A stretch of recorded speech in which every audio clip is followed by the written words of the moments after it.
অনেকে বলে নবীদের মধ্যে ইউসুফ আলাইহিস সালাম বেশি সুন্দর ছিল, কিন্তু আমার নবীর চেয়ে বেশি সুন্দর।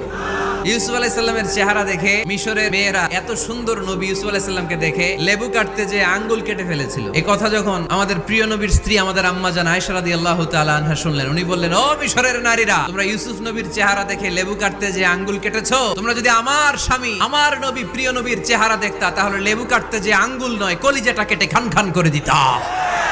বিষ্ণুনবী বলতেন, আমি হচ্ছি মালিহ, মিলহুন মানে লবণ, লবণ থেকে লাবণ্যময়ী। আমার নবী ছিল লাবণ্যময় সুন্দর, আর ইউসুফ আলাইহিস সালাম ছিলেন সবিহ, ধবধবে সাদা সুন্দর। আমার নবীর সৌন্দর্যের সাথে কারো কোনো সৌন্দর্যের তুলনা হতে পারে।